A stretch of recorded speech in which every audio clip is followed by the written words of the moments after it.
For decades, scientists thought they understood where the Filipino people came from. A neat migration story. Farmers and seafarers sailing down from Taiwan around 4,000 years ago. Simple, tidy, wrong. Because buried inside Filipino DNA lies something far stranger.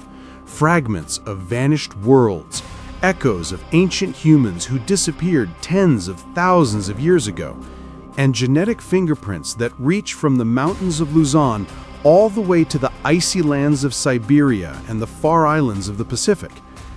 This is not just a story of migration, it's a story of survival, mystery, and identity. The Filipino genome is one of the most complex on Earth, and what it reveals will completely change how we see human history itself. Our story begins not with kingdoms or ships, but with bones. Deep inside the limestone caves of Callao in northern Luzon, archaeologists uncovered something small but world-shaking. A tiny foot bone, only 61 millimeters long. At first, it seemed ordinary, but DNA and morphology told a different story. It belonged to an entirely new species of human, Homo Luzonensis. Short, agile, with curved bones built for climbing, these ancient humans lived over 50,000 years ago, long before any recorded civilization. They were neither Neanderthal nor modern human. They were something else entirely. Proof that the Philippines was not just a stopover, but a forgotten chapter in humanity's evolution. But Homo Luzonensis wasn't alone. Long before farmers arrived, dark-skinned hunter-gatherers had already called these islands home. Today, their descendants still live, the Ayeta, the Agta, and the Ati. They carry in their blood an ancient legacy that stretches back over 50,000 years. And hidden within that legacy lies a ghost, a trace of an extinct human species known as the Denisovans. Most people have never heard of them. They lived in Asia thousands of years ago, and they vanished, leaving behind almost no fossils, but a genetic shadow. And nowhere on Earth is that Denisovan DNA stronger than in the Philippines. Among the Ayeta and Agta peoples, scientists have found the highest Denisovan ancestry ever recorded. More than Tibetans, more than Australians.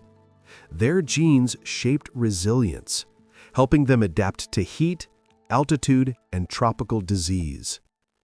In other words, deep in the blood of Filipinos lives a species that no longer exists.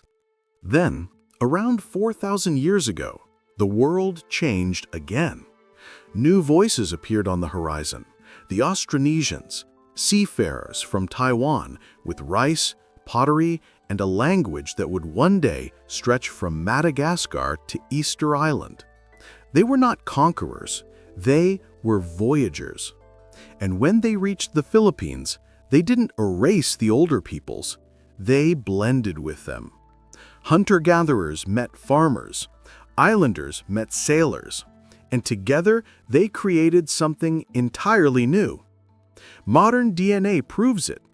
Every Filipino today carries two stories, the deep ancestry of the first islanders and the Austronesian blood of the voyagers who came after. Even the more than 180 Filipino languages today are living echoes of that fusion, ancient hunter-gatherer tongues reshaped by Austronesian words. But the islands didn't stay isolated, they became crossroads. Long before Spain, before maps, the Philippines was already connected to China, India, Indonesia, and the distant Pacific. Traders arrived with porcelain, jade, and silk, and left behind something more lasting, their DNA. Modern genetic studies show faint traces of Chinese, Indian, and Arab ancestry woven into the Filipino genome. It's subtle, a few genetic whispers, but they tell the story of open seas and shared lives, of marriages between sailors and villagers, of children who carried both bloodlines long before colonization began. And then, in 1565, everything changed. From across the horizon came sails the islands had never seen, massive Spanish galleons armed with cannons and crosses. The age of empire had begun. Spain didn't just bring conquest, it brought connection. The Manila galleon trade linked the Philippines to Mexico, to Europe, to the entire world. Every voyage carried more than silver and silk. It carried people, cultures, and genes.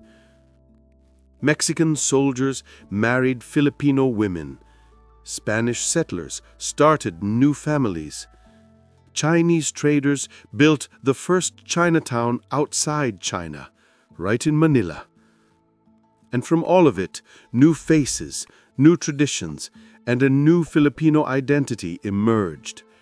A fusion of Asia, the Pacific, and the West. But not everyone was conquered. High in the Cordilleras, the Ifugao, Kalinga, and Bontoc resisted. In Mindanao, the Lumad and other indigenous groups kept their freedom. They preserved not just their land, but the oldest human DNA in the islands.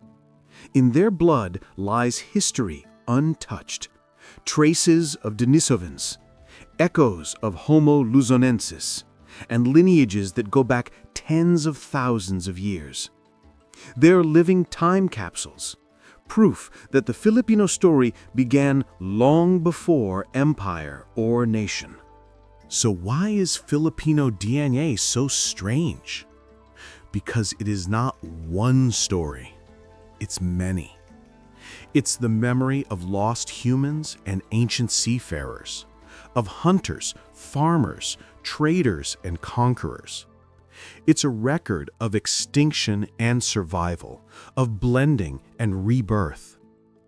Every Filipino carries within them a genetic map of the entire human journey, from the first islanders who walked these lands to the voyagers who crossed oceans to reach them. The Filipino is not the descendant of one people, but the heir of all of them, a living mosaic of humanity's oldest dreams and deepest roots. Because inside Filipino DNA lies the story of how the world and we came to be.